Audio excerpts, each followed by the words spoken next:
Hoy he querido desarrollar un tema sobre, yo lo que he llamado como camino por el desierto, y es basado en personas que nosotros vemos en la escritura, hombres y mujeres, que de alguna forma han tenido esa relación con nuestro Padre, han tenido esa intimidad, han tenido un momento glorioso, hermoso, donde esa presencia, esa intimidad ha sido manifiesta y que de algún modo ha traído gloria y honra para nuestro Padre. Pero así como han vivido esa etapa tan sublime, tan hermosa, más adelante vemos una nueva etapa, un nuevo tiempo totalmente diferente. Un tiempo en el cual vemos más bien un problema, un vacío, vemos cosas que no parecieran que fueran la misma persona. Sin embargo, sí lo es.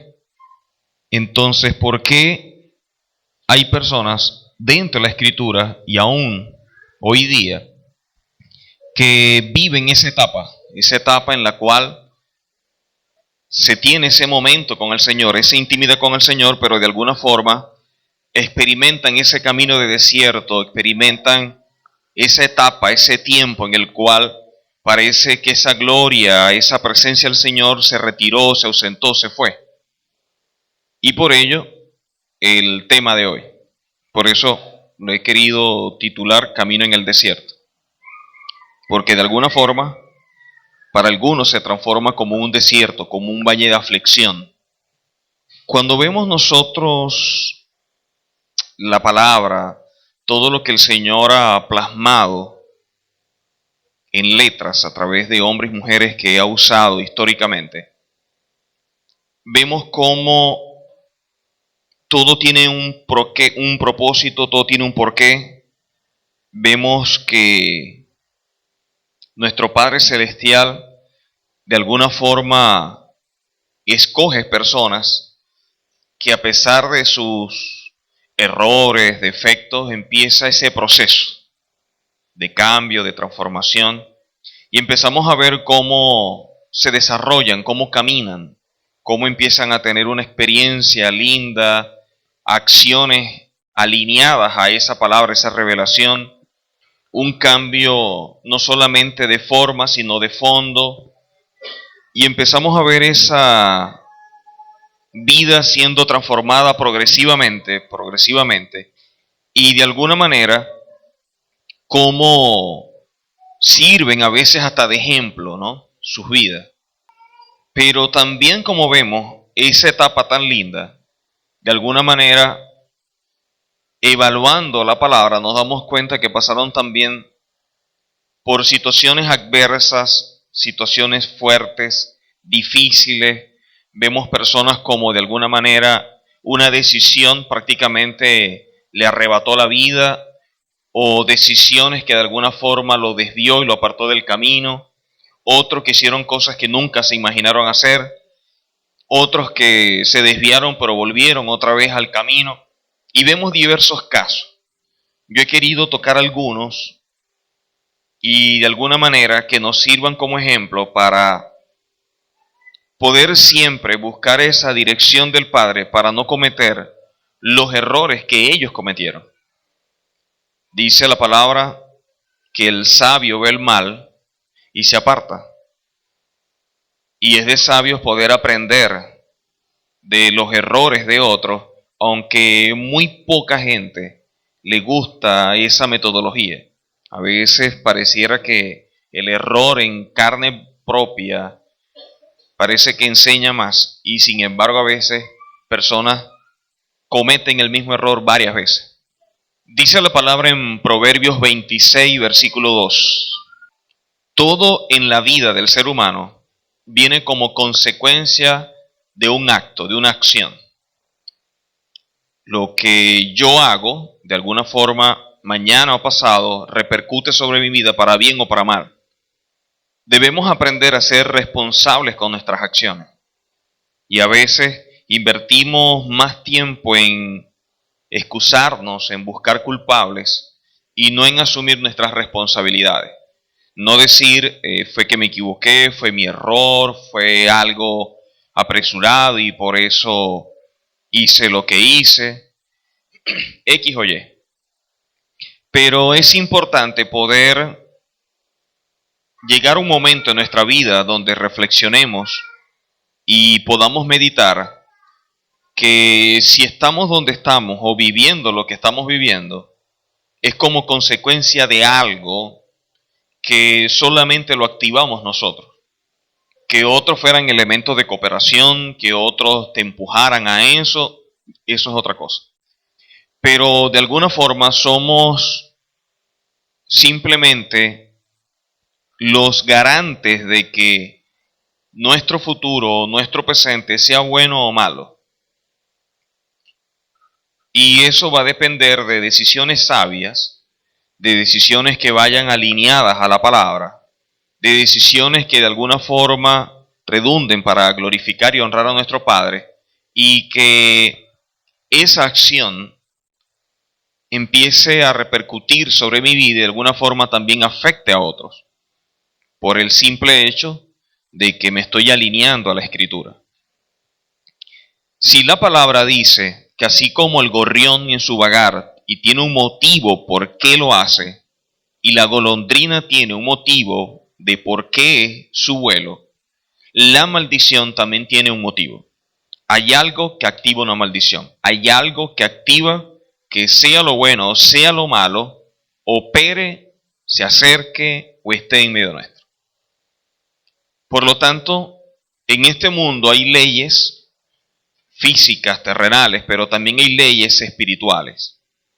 Y esas leyes espirituales debemos conocerlas porque el hecho de ignorarlas no nos excusa de su cumplimiento. O sea, no nos hace exentos de poder, de alguna manera, vernos involucrados en cierta situación.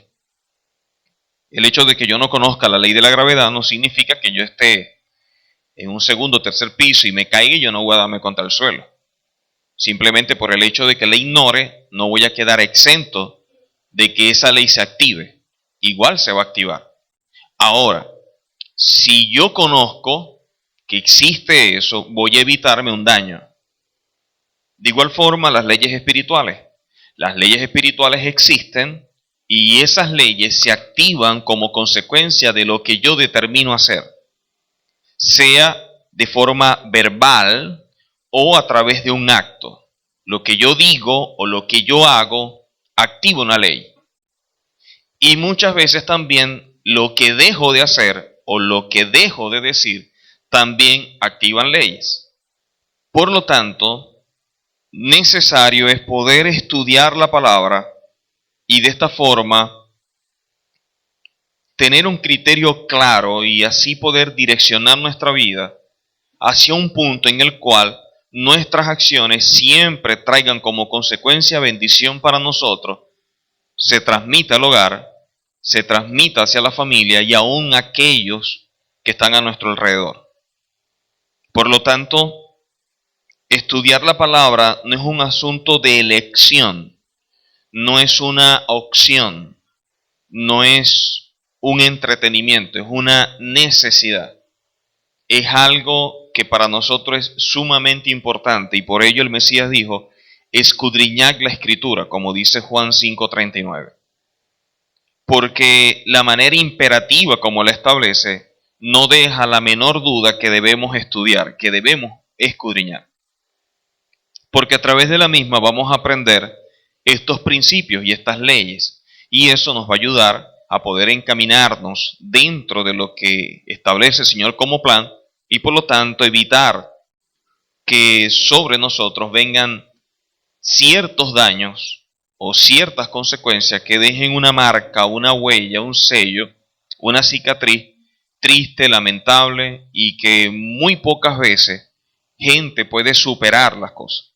Casi siempre de alguna manera, en más o menor proporción, siempre hay algo que queda. Vamos a comenzar con Éxodo. Éxodo 12:51. hablando del pueblo de Israel en Egipto y su salida, dice la palabra, y en aquel mismo día sacó Adonai a los hijos de Israel de la tierra de Egipto por sus ejércitos. Entonces el Señor hizo una serie de actos milagrosos, donde mostró su poder, donde mostró su gloria, y de alguna forma eso trajo como consecuencia que grandes eventos impactaran a un país que era un gran imperio y que en el mismo, de alguna forma, otras personas habían llegado por ciertas circunstancias que tenían que ver con ese momento. Pero en un momento dice la palabra que el Señor escoge un hombre como Moisés y le dice que tiene que ser ese instrumento para sacar al pueblo, y se le revela, se le muestra, le da una identidad, le da un rol, un propósito, pero también el Señor se revela como Padre. Y dice la Escritura que el Señor sacó a los hijos de Israel. Más adelante dice la palabra, luego de haberlos sacado y ver las plagas y ver todo lo que nosotros hemos estudiado previamente, dice en Éxodo 13, 21 y 22, y Adonai iba delante de ellos de día en una columna de nube para guiarlos por el camino, y de noche una columna de fuego para alumbrarle. Así que, a pesar de todos los eventos que se vieron en Egipto y la forma como Dios se glorificó y cómo mostró su gloria y su poder, sin embargo, siguió con ellos guiándolos. Y dice, entonces esta columna de nube y también la columna de fuego, la cual usó para guiarlos, de alguna manera trajo como consecuencia que siguieran experimentando la gloria del Padre. No solamente con ellos, sino que también posteriormente vemos el maná que desciende del cielo y otra serie de eventos que muestran siempre cómo el Señor actuó. Y para un pueblo que fue esclavo por casi 430 años, ver todos estos eventos no era nada fácil. Era un asunto que de alguna manera hasta el más escéptico, al más incrédulo tuvo que haberlo impactado. Ver cómo mueren los primogénitos, ver cómo todo se transforma en sangre, ver la muerte del ganado, ver los piojos, ver la plaga de las langostas y así todas las plagas que invadieron Egipto, y cómo a pesar de que eso causó un gran daño sobre Egipto, a ellos no los tocó. El Señor los saca, y en ese viaje, en ese recorrido a cumplir con lo que Él había demandado, que es que celebren una convocatoria para tener esa intimidad con el Padre, dice que se manifestaba de dos formas. Uno, una columna de nube, y otra, una columna de fuego. Por lo tanto, se puede decir que es un pueblo que 24 horas estuvo experimentando cosas milagrosas. 24 horas al día. Previo a toda una etapa donde el Señor se glorificó en Egipto para sacarlo. Dice luego que esto lo hacía a fin de que anduviesen de día y de noche. Nunca se apartó de delante del pueblo la columna de nube de día, ni de noche la columna de fuego. O sea, 24 horas estuvo el Señor manifestándose a través de estas columnas. Por lo tanto, vivir una experiencia como esa, donde tú eres esclavo, estás siendo sometido, no puedes tomar decisiones, alguien decide por ti, donde de alguna forma todo lo que haces es como consecuencia de otro que dirige tu vida y por lo tanto tú no tienes derecho a nada. Y ver como en un momento dado, de la noche a la mañana, alguien actúa en tu favor para sacarte de esa condición, darte la libertad y en la forma como se dio. Porque vemos que es de una manera sobrenatural, vemos que es a través de milagros, de prodigios, señales, y aparte de que lo saca en esa condición, también empieza a guiarlos y 24 horas experimentaron la presencia del Padre. Dice que nunca los abandonó, nunca se apartó de delante del pueblo. Si nosotros con ciertas experiencias de alguna manera impactan nuestra vida y nos sacude y de alguna forma hace que entremos en conciencia, que despertemos, que meditemos, que reflexionemos, imagínense el impacto en la vida de estas personas al ver todo lo que vieron y luego de salir seguir experimentando esa gloria. No estamos hablando de un momento, de una experiencia sobrenatural que muchas veces podemos vivir a través de un momento, de un canto, de oración, de intimidad, de estar apartado en mi casa, en el cuarto. No estamos hablando de ese tipo de experiencia que muchos hemos vivido. Estamos hablando de una experiencia que fue diaria, donde vieron muchos eventos, salen y luego 24 horas al día, en cualquier momento, están viendo cómo todavía esa gloria está en medio de ellos. Si para nosotros con esas experiencias tan breves, tan circunstanciales, tan momentáneas, ha sido de gran impacto y de gran bendición, ¿cuánto más para ellos que lo experimentaron todos los días, 24 horas? ¿El impacto cómo sería? Si para nosotros es tan cierto las experiencias que tenemos y glorificamos a nuestro Padre por esos momentos donde Él se manifiesta, imagínense el impacto de ellos y el nivel de agradecimiento, el nivel de conocimiento, de intimidad con ese Padre. Me imagino que sería mayor. Éxodo 14, 1 al 4. Habló Adonai a Moisés diciendo: di a los hijos de Israel que den la vuelta y acampen delante de Piariot, entre Migdol y el mar hacia Baal Zephón. Delante de él acamparéis junto al mar, porque Faraón dirá de los hijos de Israel: encerrados están en la tierra, el desierto los ha encerrado. Y yo endureceré el corazón de Faraón para que los siga, y seré glorificado en Faraón y en todo su ejército. Y sabrán los egipcios que yo soy Adonai, y ellos lo hicieron así. Salieron, el Señor con ellos, de alguna forma el Señor se les revela a través de Moisés. Moisés les habla y le dice: vamos a acampar aquí, así y así, y vamos a estar de esta forma.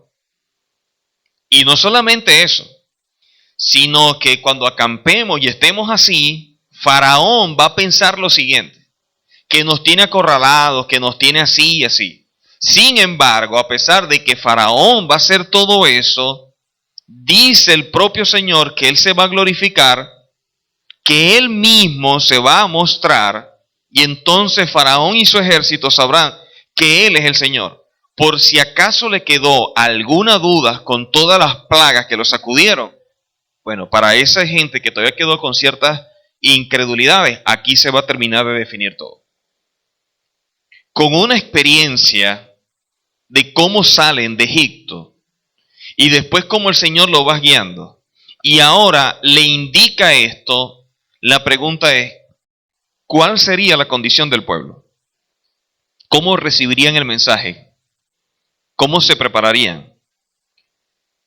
El que se presentara Faraón sería un asunto sorpresivo, los angustiaría, porque vemos que el mismo Señor le dice: van a acampar acá, y cuando ustedes acampen, Faraón va a pensar esto, va a venir, va a querer destruirlos, yo me voy a glorificar, los voy a destruir. O sea, me están echando todo el cuento.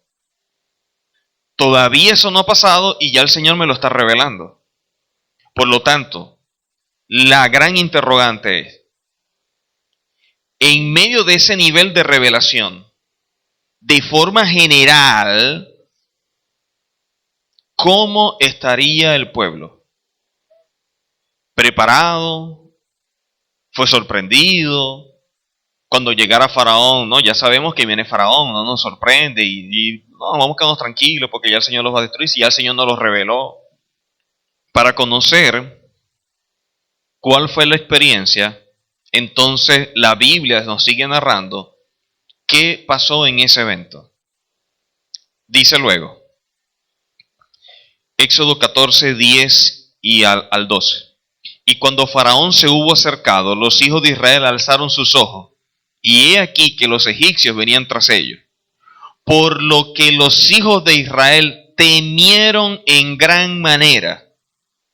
No había llegado Faraón, lo vieron de lejos. ¿Y qué pasó en ellos? Dice, y temieron. La pregunta es, ¿por qué temer si cuando el Señor se revela dice que seré glorificado en Faraón y en todo su ejército y sabrán los egipcios que yo soy Adonai? Y él le está mostrando todo lo que va a hacer Faraón y que Faraón se va a presentar. Por ahí dice un refrán, guerra avisada no mata soldado.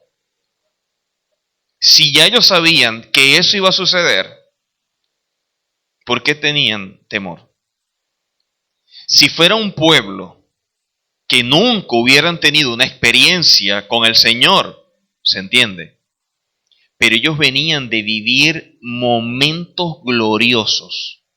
Venían de experimentar una serie de cosas que sacudieron y prácticamente destruyeron Egipto con las plagas. No solamente eso, sino que iban caminando y de forma sobrenatural había una columna de fuego. Y luego en el día pasaba a ser una columna de nubes. Y terminaba y otra vez la de fuego. Y terminaba y otra vez la de nube. O sea, ver esa experiencia como nadie. Y sin embargo, ¿qué pasó? Cuando Faraón se acercó, los hijos de Israel alzaron sus ojos. Y cuando se dieron cuenta que venían tras ellos, los hijos de Israel temieron. Y miren lo que hicieron. Y clamaron al Señor. ¿Y cuál fue la conclusión que llegaron o lo que le dijeron a Moisés? No había sepulcros en Egipto que nos ha sacado para que muramos en el desierto. Miren el nivel de revelación. Un pueblo que había experimentado cosas gloriosas en Egipto, que fueron sacados, que nada los tocó, que las plagas ni los miraron. No solamente eso, salen y al salir empiezan a ver la gloria del Señor a través de estas columnas que los van guiando. O sea, ellos estaban viendo a Faraón y al ejército, y si era de día estaba la columna de nube arriba. Y si era de noche que estaban viendo a Faraón, estaba la columna de fuego. Y sin embargo así, ¿cuál fue la expresión de ellos? Se llenaron de temor y le preguntaron a Moisés que si no habían suficientes sepulcros en Egipto. Dice luego, ¿no es esto lo que te hablamos en Egipto diciendo, déjanos servir a los egipcios? Porque mejor nos fuera servir a los egipcios que morir nosotros en el desierto. ¿Con qué mentalidad salieron? Alguien está actuando en tu favor, te quiere liberar, te quiere bendecir. Y la forma de demostrarle la gratitud es que ellos le dijeron en Egipto, déjanos servir a los egipcios. Ellos están en Egipto, los quieren sacar, los quieren ayudar, los quieren bendecir. Y les dicen ellos, ¿y no te acuerdas que te decíamos en Egipto, déjanos quedarnos aquí y servir? O sea, alguien que está actuando en tu favor para liberarte y tú le estás diciendo, déjame esclavo. A alguien que está actuando en tu favor para bendecirte y tú dices, no, yo prefiero quedarme así. Sin embargo, la reacción de este pueblo que se le había revelado de mucha forma, lo que dijeron fue, nosotros te dijimos allá en Egipto que queríamos servir a los egipcios. Y previo a eso le dijeron, ¿acaso no había sepulcros en Egipto para que nos saques a morir en el desierto? El Señor les dice, va a pasar esto y esto y esto y yo me voy a glorificar. Yo voy a destruir a Faraón. Y ellos están pensando, Faraón nos va a destruir. ¿Cómo una persona que ha experimentado la gloria del Señor, como una persona que ha experimentado esa vivencia, esa palabra, lo que Dios se ha revelado, cómo puede actuar de esta manera? solamente llegamos a una conclusión. Nunca se les reveló en su hombre interior. Fueron cosas que experimentaron y se quedaron aquí. Porque hombres que vivieron menos que ellos actuaron muchísimo mejor. Gente que no vio toda esa gloria en situaciones iguales actuaron mucho mejor. ¿Por qué la gente pasa por ciertas circunstancias? Porque en la manera en que tú percibas del Señor y como tú tengas una relación con nuestro Padre Celestial, va a ser la manera como tú vas a enfrentar las cosas. Si tú entiendes que el Señor está contigo, que te protege, que te guarda, que te guía, que a pesar que tú ves que pareciera que te fuera a destruir porque tú ves a Faraón que viene encima de ti, sin embargo, si tú estás confiado, el Señor se va a glorificar. Ahora, si tú estás viendo las cosas naturales y no estás entendiendo cómo el Señor se glorifica, vas a empezar a buscar una tumba. Porque no solamente vemos cómo esta gente pensó que iba a morir, sino que ellos mismos decían, no queremos salir. O sea, ¿por qué no nos dejas aquí servir? Y nadie puede caminar más allá de su nivel de revelación. Porque el nivel de revelación va a estar unido a tu nivel de compromiso. Tu compromiso está íntimamente relacionado a tu relación con el Padre. Usted quiere ver a una persona qué tan comprometida está, solamente tiene que ver su relación con el Padre. Y si usted quiere saber qué tipo de relación tiene una persona con el Padre, mida su nivel de compromiso. El nivel de compromiso, de responsabilidad, determina qué tipo de relación tiene. Es como cuando el Mesías dice, si me amas, guarda mis mandamientos. Por lo tanto, yo puedo ver qué tanto amo a una persona dependiendo de qué tanto obedece la palabra. Por lo tanto, la obediencia va a determinar el nivel de amor. Yo no puedo decir que tengo una relación con el Padre y no tener ningún compromiso con el Padre. Yo no puedo decir que tengo una relación con el Señor y no tengo ninguna responsabilidad con el Señor. Porque precisamente el hecho de que el Padre se revele, que tú tengas compromiso y responsabilidad, está expresando de que en ti hay una relación con el Señor que se ha revelado, que se ha manifestado. Y por lo tanto, el compromiso solamente está expresando tu nivel de identidad, tu nivel de hijo. No en vano ese pueblo pasó todo lo que pasó. No en vano pasó por ese desierto, no en vano cometieron todos los errores que cometieron, al punto que esa generación no pudo entrar a la tierra. Tuvo que entrar otra generación. Una generación que se tenía que levantar con un concepto del Padre y una relación totalmente diferente. Porque más allá de la esclavitud física en Egipto, eran esclavos aquí. De nada valía sacarlos de Egipto si Egipto no salió de ellos. Y ese es el grave problema que mucha gente tiene, que de alguna forma dice tener una relación con el Señor, pero vemos que prácticamente su vida está direccionada a las cosas del mundo que supuestamente dice que salió.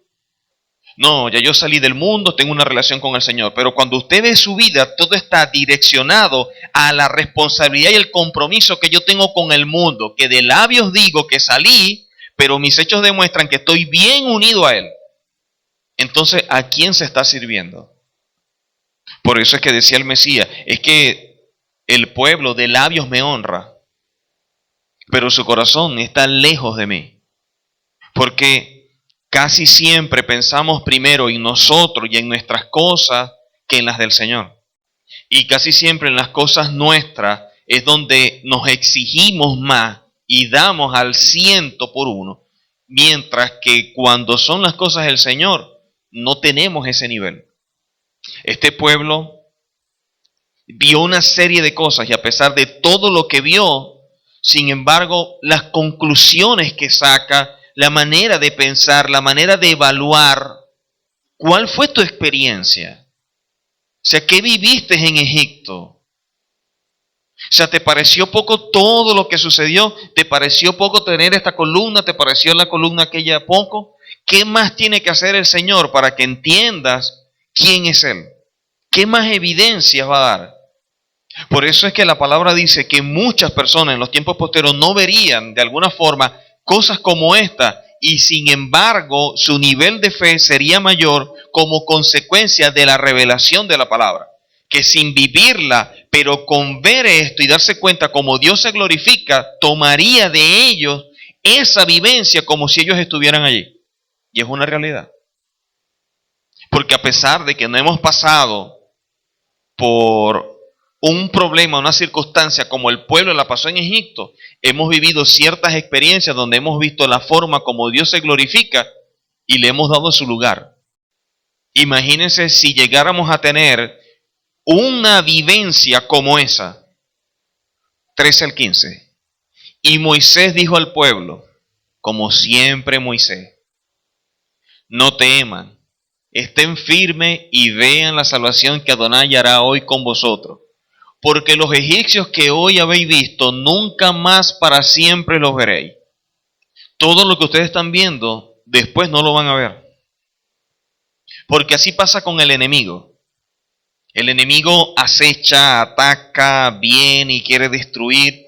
Y el Señor empieza a golpearlo por aquí, a golpearlo por aquí. Y llega un momento en que el enemigo piensa que como que nos tiene acorralados y que ya nos va a destruir. Y en el momento en que él supuestamente nos tiene acorralados, el acorralado es él. Ahora yo solamente puedo llegar a ese nivel de confianza cuando yo tengo una relación con mi Padre que me da esa seguridad y esa paz. Paz que tenía Eliseo reposando en su casa y Jersey su siervo angustiado porque estaban rodeados. Y tuvo que decirle Eliseo al Padre que abriera los ojos de Jersey para que viera cuál era la realidad allí presente. Y se dio cuenta que eran más los que estaban con ellos que los que estaban en contra. Pero no en vano, miren todo lo que le pasó al siervo de Eliseo.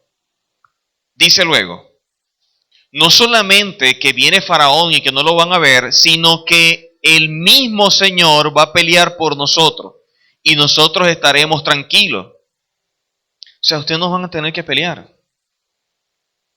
Y ustedes saben que es sabroso que una persona tiene un problema que pareciera que va a acabar con tu vida y que alguien te diga, usted tranquilo, de eso me encargo yo. Y que de pronto le muestre todas las credenciales que tiene y usted diga, no, este tipo poderoso. ¿Y usted qué hace? Reposa. Imagínense que es el propio Señor que le está diciendo, tranquilo, yo soy el que voy a pelear. Creo que el nivel de seguridad tiene que ser mayor. El nivel de confianza tiene que ser mayor.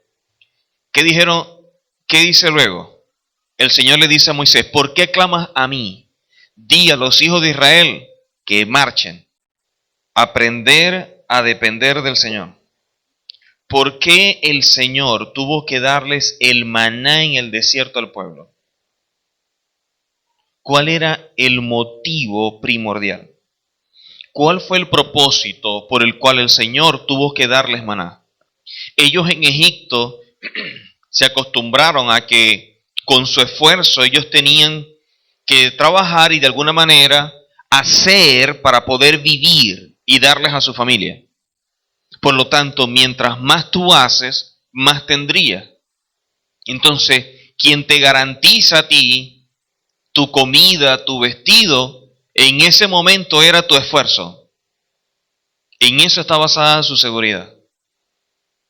En que como yo trabajo y tengo tanto y con esto hago esto, por lo tanto yo puedo adquirir esto, esto y esto. Y si yo reúno dentro de tanto tiempo puedo comprar esto. Y si yo me sacrifico dentro de tanto tiempo puedo comprar esto. Y si yo hago así puedo adquirir esto. Y si me esfuerzo por aquí y aparte de eso agarro un trabajito adicional, entonces bueno, con ese adicional todo lo voy a centrar en esto y de esa manera entonces voy a tener tanto y voy a comprar aquello. Esas son las cuentas que saca el mundo. ¿Qué hizo el Señor? Los voy a colocar en un desierto donde no van a tener de dónde agarrar.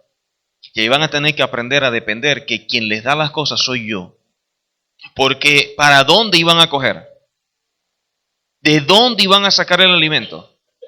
Solamente la confianza y la seguridad de una palabra del Señor, que en el momento que te faltaría el alimento, Él te lo iba a proveer. Aprender a depender del Señor e independizarnos y romper con el mundo.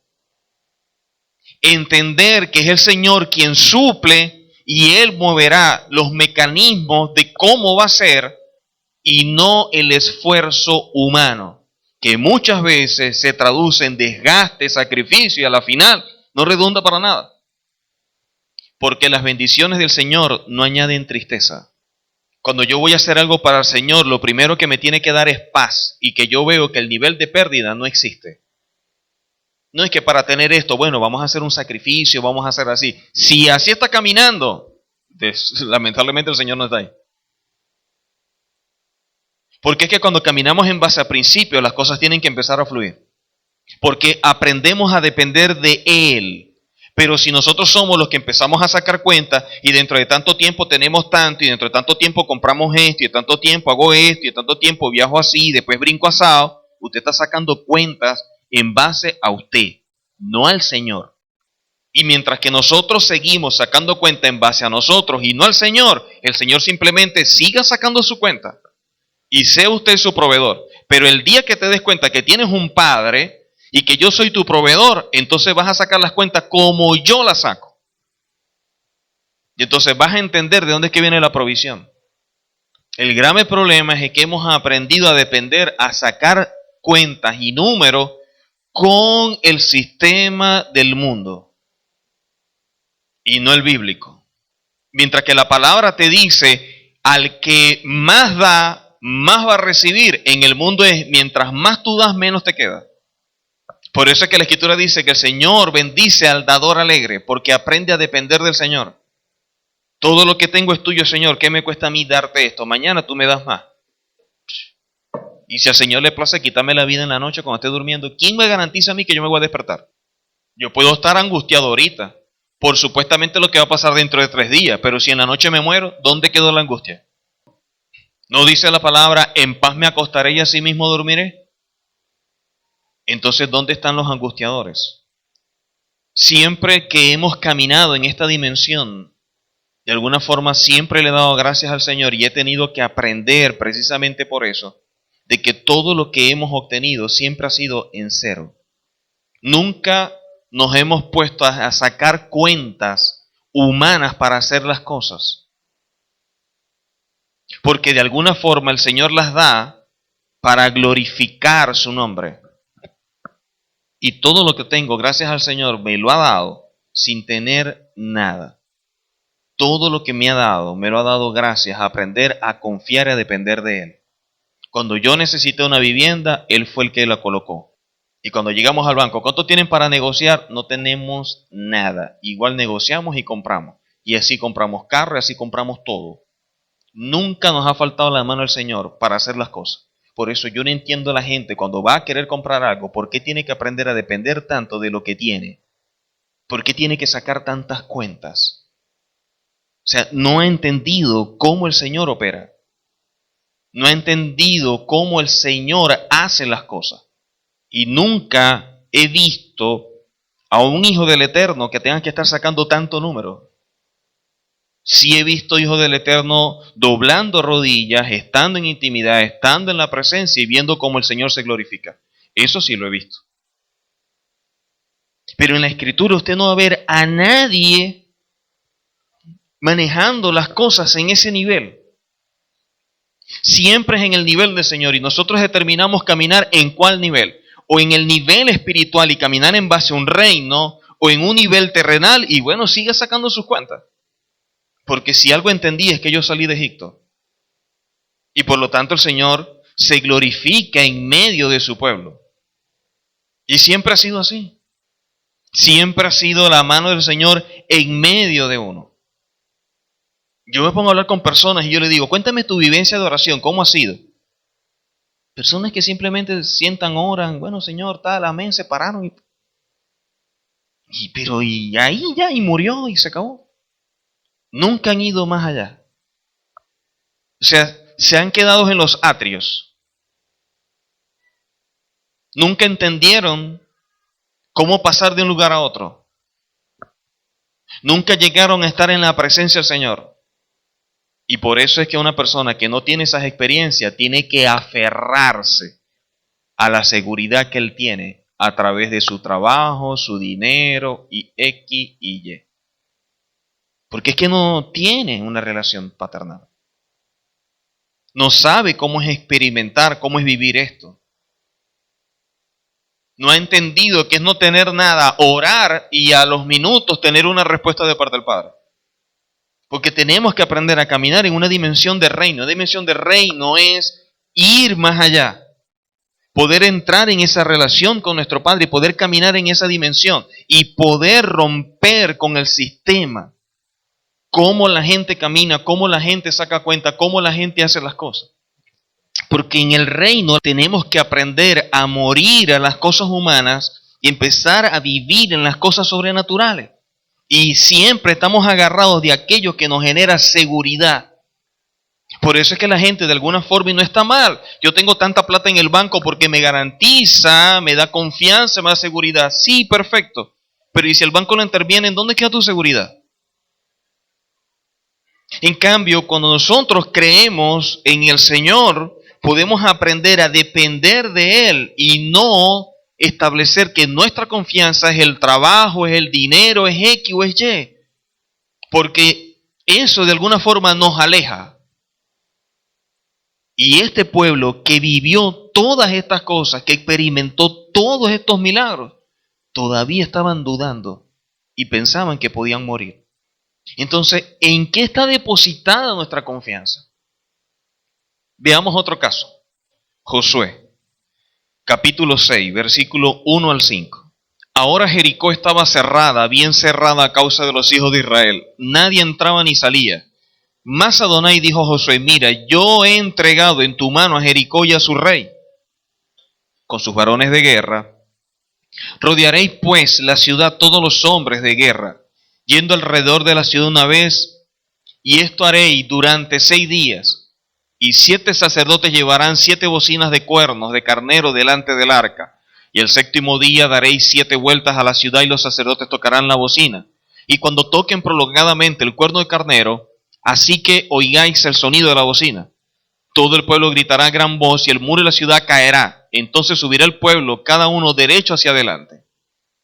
Hay un pueblo como Jericó. Gente de guerra, amurallado, imposible de penetrar. ¿Cómo poder entrar a una ciudad como esa con gente que está acostumbrada a pelear? Sin embargo, el Señor le dice, ustedes lo único que van a hacer es darle vuelta. Vuelta y vuelta.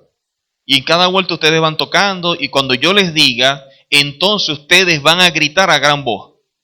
Y lo que va a pasar es que los muros de la ciudad se van a caer. ¿Ustedes se imaginan a los soldados de Jericó montados en el muro viendo a los demás dando vueltas?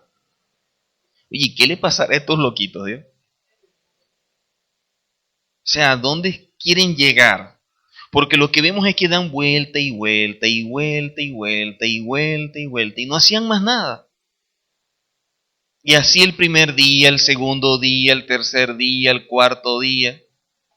Ahora, los que estaban en esos muros resguardando todo eso, cuando llegó el último día, sonaron el chofar y gritaron. Yo sí hubiera querido ver en las caras a los que estaban en los muros cuando empezó eso a venirse abajo. Porque empezó el Señor a glorificarse y la palabra que Él dio la cumplió.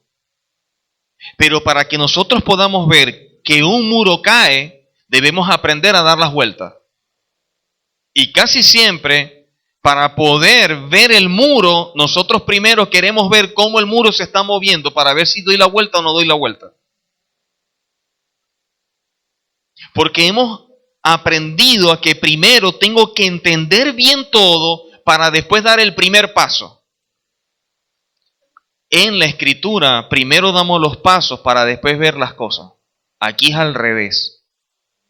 Aquí para poder ver, usted tiene que primero creer esa palabra y caminar en esa palabra y después va a ver usted la respuesta.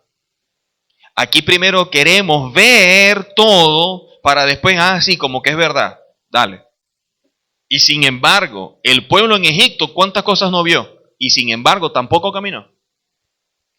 Ellos dieron la vuelta, hicieron así como el Señor les había dicho. Dice que al séptimo día se levantaron al despuntar el alba y dieron vuelta a la ciudad de la misma manera 7 veces. Solamente este día dieron vuelta alrededor de ella 7 veces. Y cuando los sacerdotes tocaron las bocinas la 7ª vez, Josué dijo al pueblo: gritad, porque Adonai os ha entregado la ciudad. Entonces el pueblo gritó y los sacerdotes tocaron la bocina, y aconteció que cuando el pueblo hubo oído el sonido de la bocina, gritó con gran vocerío y el muro se derrumbó. Y el pueblo subió luego a la ciudad, cada uno derecho hacia adelante, y la tomaron. Ahora, una persona que sepa de tácticas de guerra y todo esto, y que alguien le diga: yo les voy a explicar cómo vamos a tomar la ciudad, dando vuelta y a la final pegamos un grito. Un experto en guerra, una persona que maneja eso, nunca lo va a concebir así. Él empieza a ver cómo hace para que salgan o ellos entren, cómo matarlos, cómo derribarlos, nos encaramamos por abajo, vamos a ver cómo hacemos, pero de que entramos, entramos, pero jamás le va a pasar por la mente dar vuelta y pegar grito.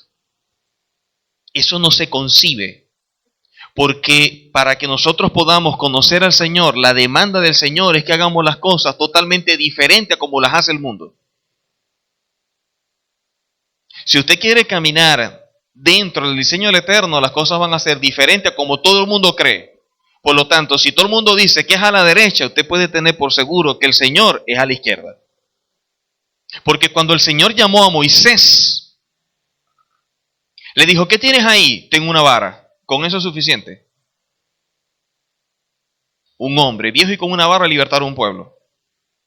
Ah, ¿no cree? Suelta la vara. Soltó la vara y se transformó en serpiente. Lo natural para las personas que han visto cualquier programa o lo que sea, ¿cómo se agarra una culebra? ¿Por dónde? Por la cabeza. En el reino es al revés. ¿Qué le dijo el Señor? Agárrala por la cola. ¿Por qué? Porque el Señor tiene que romper nuestros esquemas. El Señor tiene que romper la estructura que tenemos nosotros. La manera como concebimos las cosas. Porque esa forma de concebir algo hace que tú aprendas a depender de ti mismo y no del Señor. Y como tienes esas estructuras, tú nunca vas a buscar dirección del Señor para hacer algo. A mucha gente que ha tomado decisiones, después cuando yo me siento a hablar con ellos, le digo: ¿y esa decisión que tomaste, cuántos días te tocó de oración, de rodillas, para tomar esa decisión? No, yo la tomé y punto. Ah, qué bien. Porque no pensaron en el Señor, pensaron en sí mismos. Esta fue la cuenta que yo saqué y así es como me resulta. Sí, ¿y dónde está la opinión del Señor? ¿No dices que eres un hijo del Señor? O sea, ¿en qué momento el Señor te dijo a ti: hazlo de esa forma? Porque si no es así, es mejor que no lo hagas. Porque lo que ahorita tú ves bien, mañana te va a perjudicar. Lo que pasa es que ahorita apenas lo estás sembrando, pero de que lo vas a recoger, lo vas a recoger. Entonces, dentro del sistema de reino, las cosas son totalmente diferentes a como las concibo, porque Él tiene que romper mi estructura de cómo yo pienso para aprender a depender totalmente de Él. Y cualquier cosita, por más insignificante que sea, yo le consulto. El asunto es que no tenemos un estilo de vida de oración. Salimos a la ligera, entramos a la ligera, hacemos cosas a la ligera, sin orar, sin preguntar, sin nada. Hasta lo más sencillo, hasta lo más estúpido, es importante orar. Pero yo no puedo tomar decisiones fuera de mi Padre, porque por eso es mi Padre. Tengo que aprender a depender totalmente de Él y que mis decisiones vayan direccionadas a Él. Porque si yo tomo una decisión sin que el Señor me haya guiado, ¿quién me garantiza a mí que lo que yo estoy haciendo en verdad es efectivo? ¿Cómo voy a edificar yo algo sin que el Señor sea el que direccione la edificación? O sea, lo que yo tengo que hacer, lo tengo que hacer porque Él me está diciendo que lo haga. ¿Cuándo? ¿Dónde? ¿Por qué? Todo. Y por lo menos, si no lo hago, aunque sea 4 dedos de frente, pregúntele por lo menos a la autoridad. Ya que es tan flojo para orar, por lo menos pregúntele al líder. Usted que es un hombre del Señor, ¿cómo haría esto? ¿Lo hago? ¿No lo hago? ¿Qué piensa usted? Un consejo no le estorba y le puede evitar mucho daño. Porque de esa manera aprendemos a que cualquier decisión que se tome tiene que ser bajo la línea de la palabra. Y casi siempre la gente que toma decisiones, siempre me llega a mí es para que ore por el rollo donde está metido. Cosa que se hubiera evitado si me hubiera pedido un consejo, una instrucción y se lo hubiera dado. De esa forma nos evitamos muchos problemas. Pero yo tengo que aprender a depender del Señor. Porque algo es la buena intención que tú tengas, la buena motivación que tú tengas, y otra cosa es lo que el Señor quiere. Y de buenas motivaciones y de buenas intenciones está lleno esto. El mundo está lleno de gente así. Pero en el reino las cosas no se hacen por buena intención y por una buena motivación, se hacen en base a principios. Porque yo puedo estar bien motivado y desviarme por falta de dirección. Esta gente vio todo lo que había sucedido, tomaron todo esto. Pero ¿qué hicieron después? Después Josué envió hombres desde Jericó a Jai, que estaba junto a Bernabé, hacia el oriente de Bethel, y les habló diciendo: subid y reconoced la tierra. Y ellos subieron y reconocieron a Jai.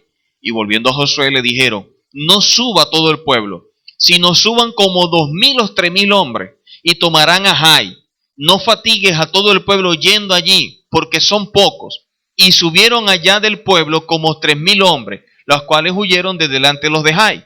Y los de Jai mataron a ellos, a unos 36 hombres, y los siguieron desde la puerta de Sebarín, y los derrotaron en la bajada, por lo cual el corazón del pueblo desfalleció y vino a ser como agua.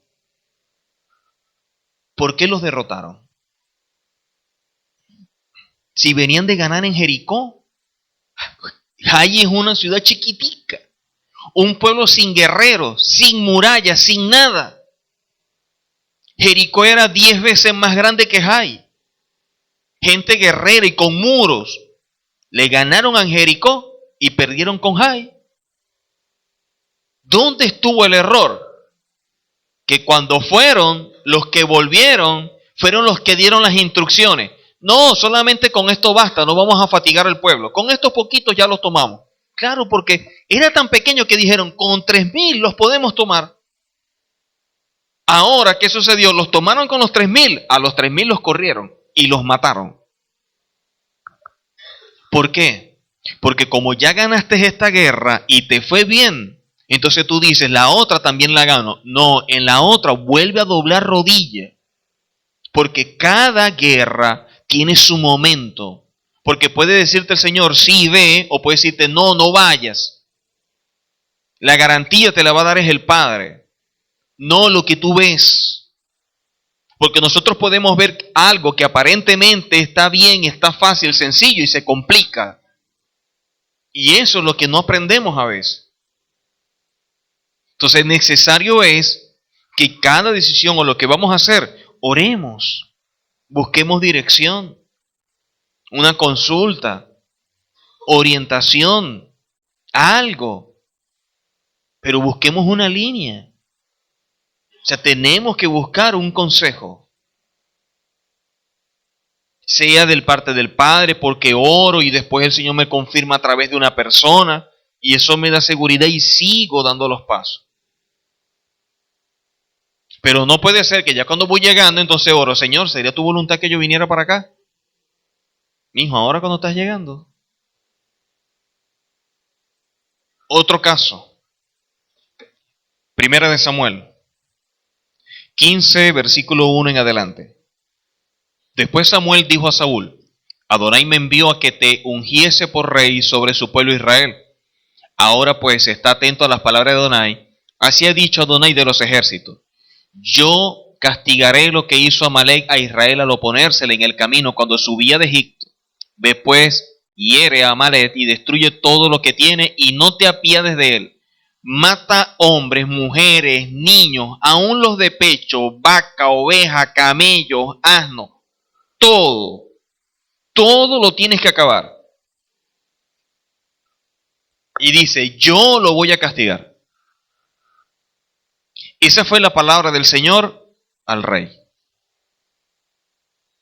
Vemos casos como el pueblo en Egipto.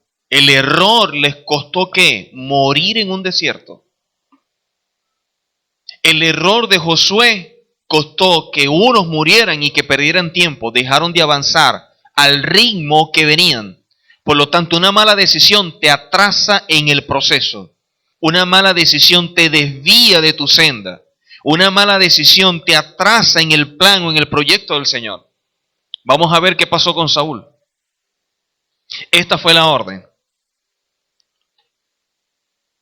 Y Saúl derrotó a los malecitas desde Avilá hasta llegar a Sur, que está al oriente de Egipto, y tomó vivo a Agar, rey de Amalek. Ya ahí pifió, dejó a uno vivo. Pero todo el pueblo mató a filo de espada. O sea, él mató a los hombres, a las mujeres, a los niños, a los de pecho, pero dejó al rey. Y yo creo que hay que tener la sangre más fría para matar a un niño de pecho que para matar a un adulto. Sin embargo, mató a los de pechos y dejó vivo al rey. Y Saúl y el pueblo perdonaron a Gad y a lo mejor de las ovejas y del ganado mayor, de los animales engordados, de los carneros y de todo lo bueno, y no lo quisieron destruir, mas todo lo que era vil y despreciable destruyeron. Entonces, primero, el Señor dijo que mataran a todos. Ellos agarraron, dejaron al rey y dejaron lo mejor. ¿Tenían buena intención? Sí. Porque ellos dijeron, lo mejor lo vamos a presentar en sacrificio al Señor y ahí no las comemos. Ahí nos ganamos todos los puntos con el Eterno. Ahí lo que vamos a pasar es 20, pues. El asunto fue que el Señor les dijo, mátenlo todo. Y vino palabra de Adonai a Samuel diciendo, me pesa haber puesto por rey a Saúl. Ahora Saúl tuvo una buena intención. Dejar lo mejor para presentarlo al Señor, ni siquiera para él, para el Señor. ¿Dónde quedó la buena intención? Porque esa fue la apreciación del Señor con lo que hizo Saúl. A mí me pesa haber puesto por rey a Saúl. Entonces, ¿tuvo una buena intención? Sí. ¿Una buena motivación? Sí. Pero eso no fue lo que le pidió el Señor. Porque se ha vuelto después de mí y no ha cumplido mis palabras. Y se apesadumbró Samuel y clamó a Adonai toda aquella noche.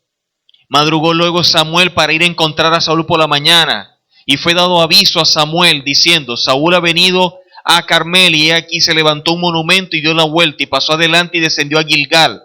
Vino pues Samuel a Saúl y Saúl le bendijo. Bendito seas tú de Adonai.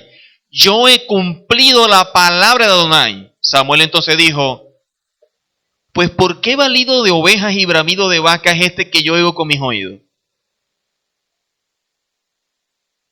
Él agarró y llegó de una vez a Samuel. Oye, cumplí la palabra, ¿sí? ¿Y por qué yo oigo un poco de animales?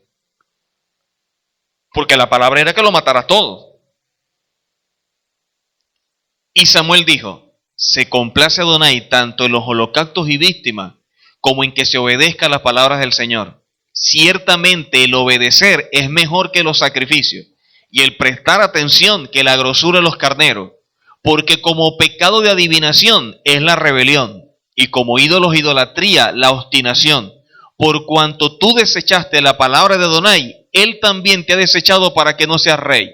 Entonces Saúl dijo a Samuel, yo he pecado, pues he quebrantado el mandamiento de Adonai y tus palabras, porque temía al pueblo y consentía la voz de ellos. Perdona pues ahora mi pecado.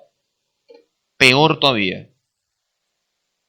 La buena intención, pero ¿por qué lo hizo? Porque dice aquí que él temía al pueblo y consintió lo que ellos dijeron. No hay nada peor que un hombre del Señor que tiene una visión para guiar a un pueblo y en vez de seguir lo que el Señor le ha dicho, sigue al pueblo. Eso es un error. Es como el padre que piensa que está siendo buen padre porque le da todo al hijo. Eso no es ser buen padre. Entonces, ¿qué sucede?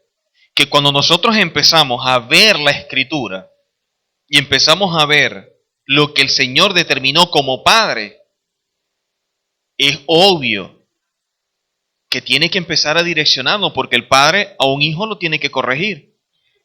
Dice entonces que él desechó la palabra del Señor, por lo tanto, al desecharla, quedó desechado. Tú tienes que aprender a oír la palabra del Señor y cumplir con esa palabra, seguir esa palabra. Porque casi siempre nosotros empezamos a hacer las cosas como nos parece. Y la Biblia está llena de gente que cometió errores precisamente por eso. Por eso es que le dice a él, tú querías traer lo mejor para sacrificios. Sí, pero es que para el Señor obedecer es mejor que los sacrificios. Y yo te hablé y no me prestaste atención.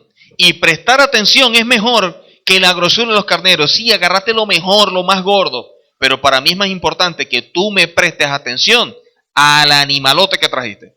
Por muy grande y por muy bonito que sea. Porque de nada vale lo bonito, lo grande, lo hermoso del animal si desobedeciste.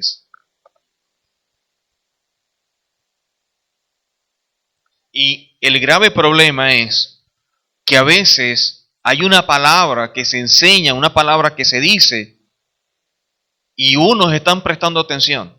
Y otros prestan atención y obedecen. Pero hay uno que ni uno ni lo otro. Y por eso es que la gente comete errores. No en vano, como dice Pablo en un momento, cuando ve las cosas que están haciendo y dice, ya ustedes deberían ser maestros al ejercitar sus sentidos para poner en práctica esta palabra. Y todavía necesitan leche. Quiere decir que no estaban prestando atención. Quiere decir que no estaban obedeciendo. O sea, se estaba diciendo un mensaje y era como que para la pared. Y que empezamos a leer la Biblia y vemos tantos casos. Y yo quise agarrar casos donde, bueno, unos murieron, otros se desviaron, otros se atrasaron. Entonces Acab convocó a todos los hijos de Israel y reunió a los profetas en el monte Carmelo.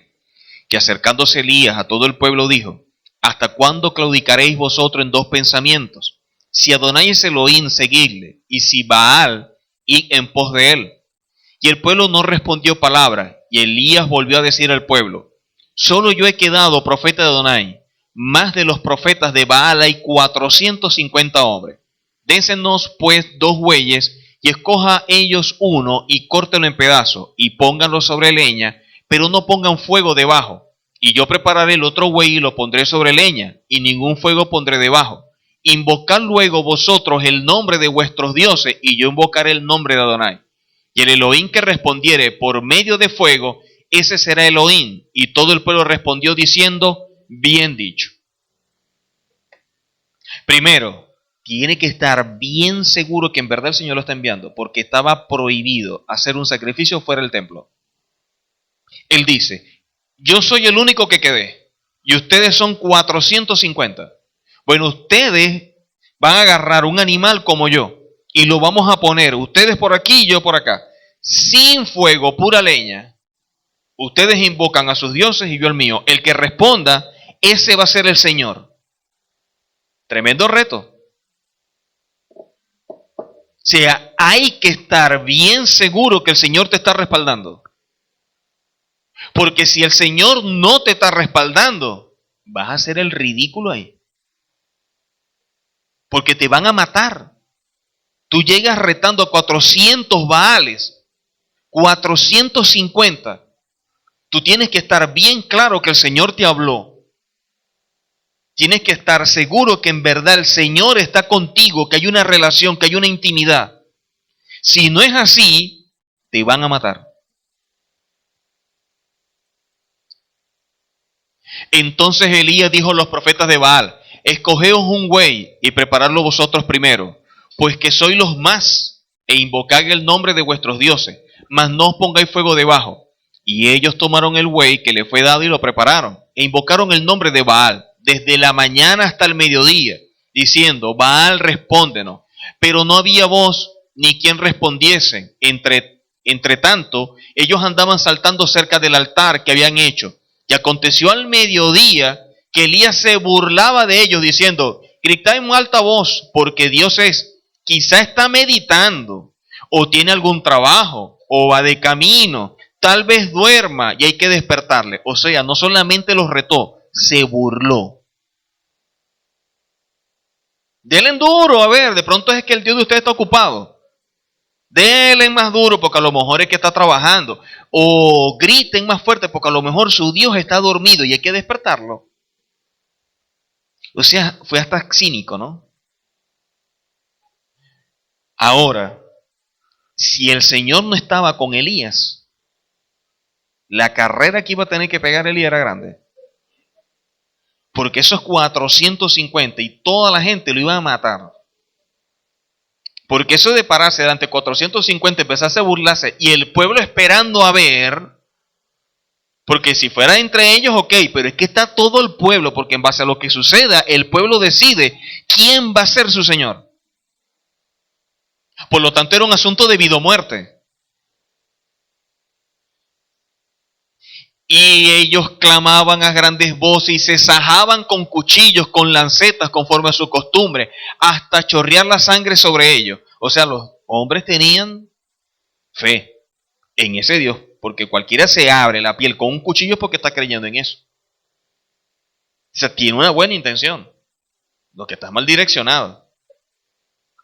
Pasó el mediodía y ellos siguieron gritando frenéticamente hasta la hora de ofrecer el sacrificio, pero no hubo ninguna voz ni quien respondiese ni escuchase.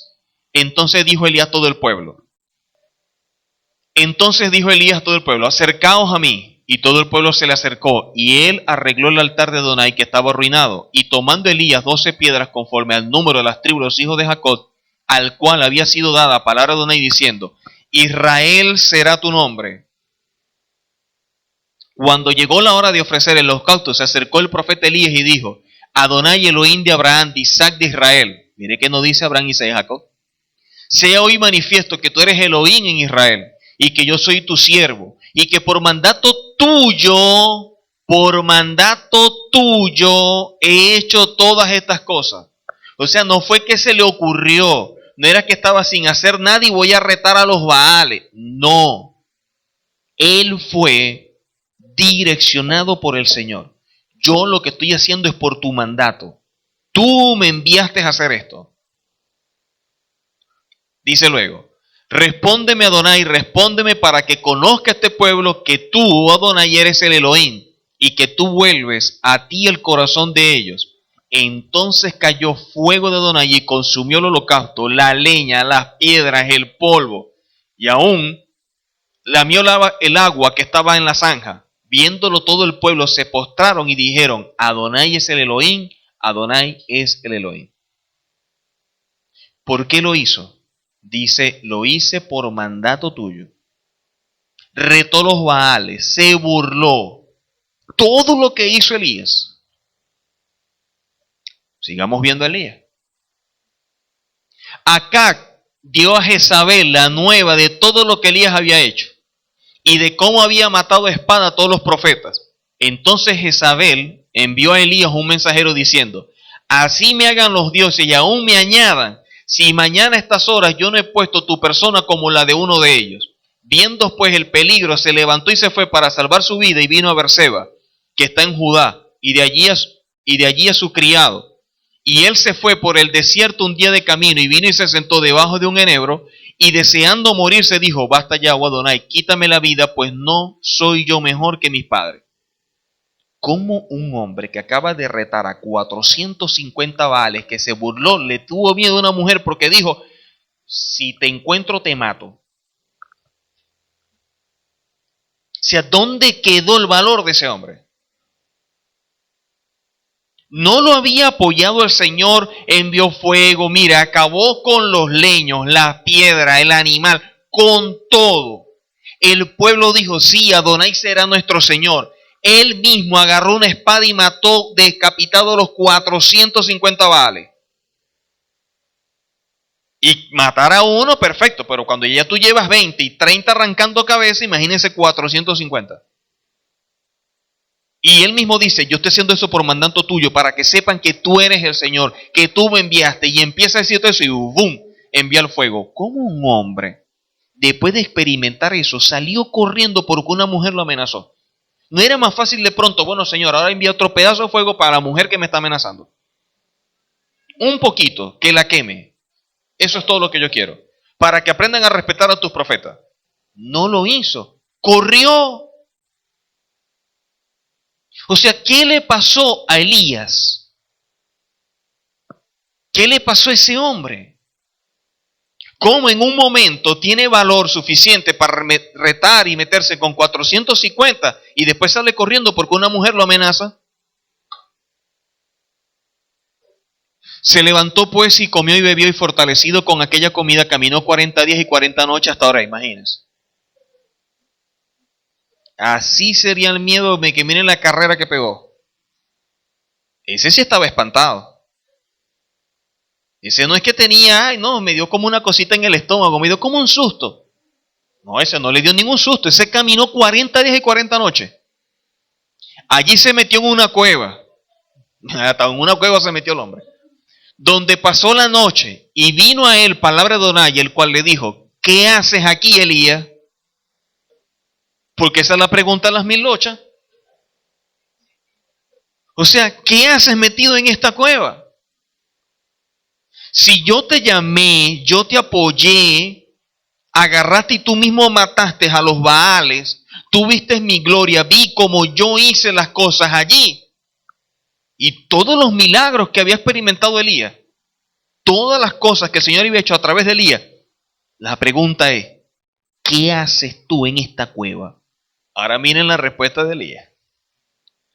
Él respondió, he sentido un vivo celo por Adonai. No, lo que sentiste fue tremendo miedo. Porque los hijos de Israel han dejado tu pacto, han derribado tus altares y han matado a espada a tus profetas, y solo yo he quedado y me buscan para quitarme la vida. La pregunta es, ¿y él no acababa de ganar? ¿Cómo es eso que los hijos de Israel dejaron el pacto? Si el compromiso era que si mataban a los Baales, el pueblo se volcaba a buscar al Señor. Entonces, ¿cómo va a decir ahora que Israel le está dando la espalda? No solamente eso, sino que dice, han derribado tus altares, han matado a espada a tus profetas y yo solo quedé. Y ahora me están buscando para quitarme la vida. La pregunta era, cuando él retó a los Baales, ¿acaso no estaba pensando que si fallaba igualito lo iban a matar como él mató a los 450? Porque el asunto no era, si yo gano los mato a ustedes, y si ustedes ganan, bueno, fue un placer conocerlos y chao. Ese no era el convenio.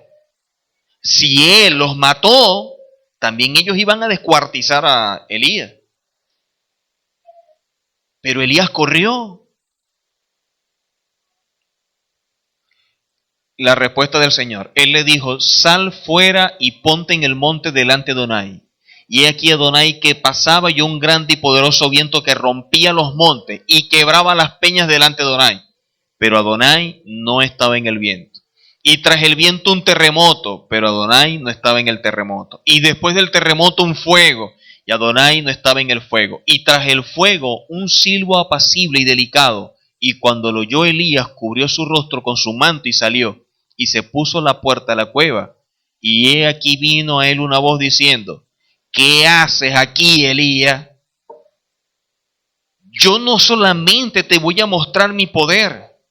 Viste terremotos, viste fuego, viste todo lo que hice. Eso es parte.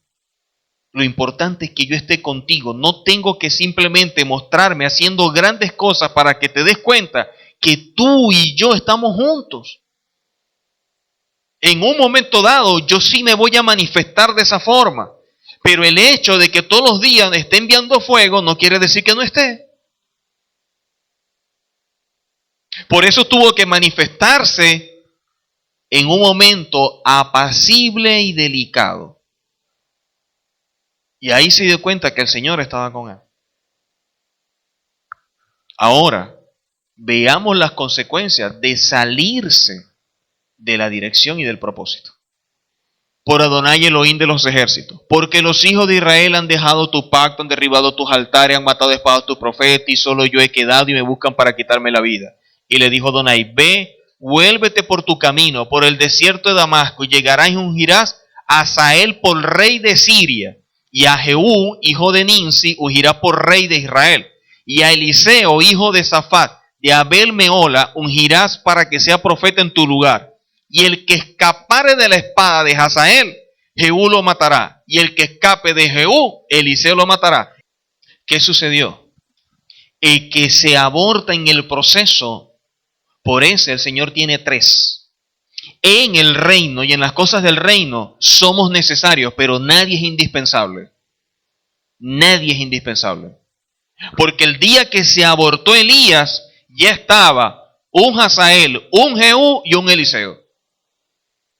Así que en el momento en que la gente dice, hasta aquí llego y vamos a ver cómo se las arreglan sin mí, tranquilo, que ya Jehú, Hazael y Eliseo vienen en camino.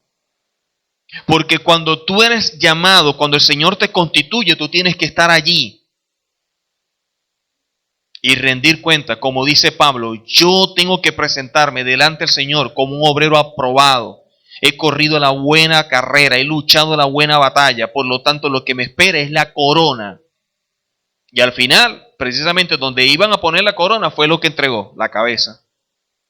Eso es tener pasión, entrega, entender que esto es la vida, que el Señor no es parte de nuestra vida, el Señor es nuestra vida. Porque caminar en esta dirección es, yo te constituyo y vamos a ver qué tan fiel eres, porque yo lo soy.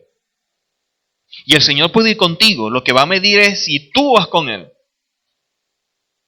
Pero en el momento que tú te apartes, en el momento que tú te salgas, en el momento que ya tú no estés, el Señor ya tiene a otros preparados para ocupar tu lugar. Por lo tanto, es verdad que somos necesarios, pero no somos indispensables. Indispensable aquí es el Señor, más nadie. Porque para las cosas del Señor, dice la palabra, el que coloca la mano en el arado no puede mirar atrás, porque no es acto. Entonces, Elías, lleno de miedo, huyó y todo esto. Hasta aquí llegaste. Yo contigo no puedo seguir porque en otro momento igualito vas a volver a correr. Igualito vas a volver a correr. Y yo por lo tanto tengo que levantar a otras personas para que hagan tu trabajo. Por eso es que a veces en la congregación uno es estricto y duro con la gente que está en la congregación. Pero tú tienes que ser más duro con los que están sirviendo. Porque el que está sirviendo es una persona que está siendo un instrumento del Eterno, por lo tanto es un representante del Señor.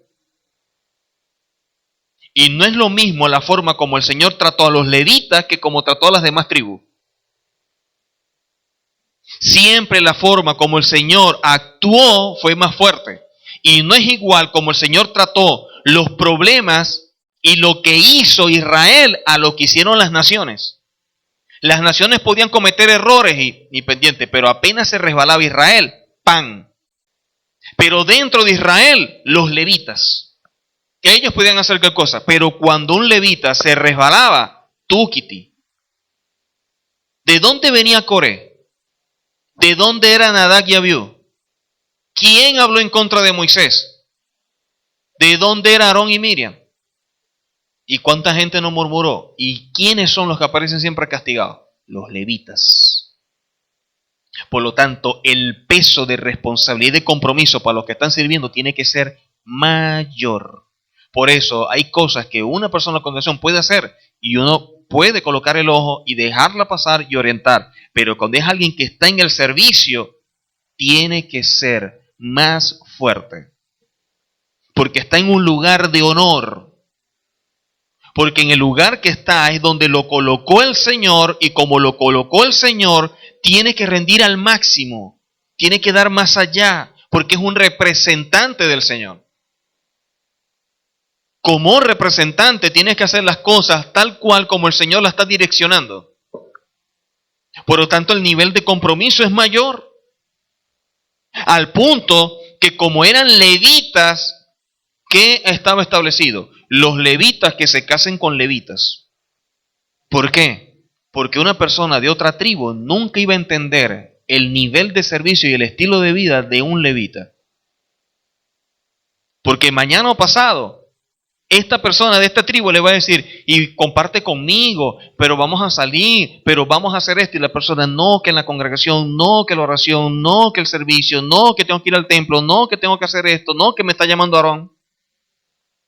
En cambio, el levita no, porque el levita nace y empieza a formarse dentro de ese estilo de vida y él sabe hacia dónde va direccionado. Y por lo tanto, levitas se casaban con levitas para no fracasar en el matrimonio. No es igual una persona que está en la congregación, que viene, se sienta, escucha, a una persona que está sirviendo. Es como el que da al 100 por uno, el que da al 100 y que se case con uno que da al 30, o que uno que está entre pedregales o entre el camino o entre... Por favor, ¿qué visión es esa? Una persona dando al 100 y enamorado de una persona que lo que está en el camino o que está de pronto en pedregales. Eso no se concibe. ¿Por qué? Porque no te da, te resta.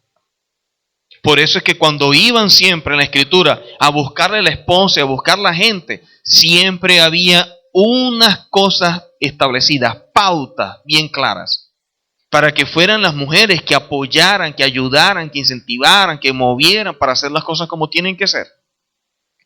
Si no, no. Porque entonces uno va a estar direccionado hacia un lado y otro hacia otro.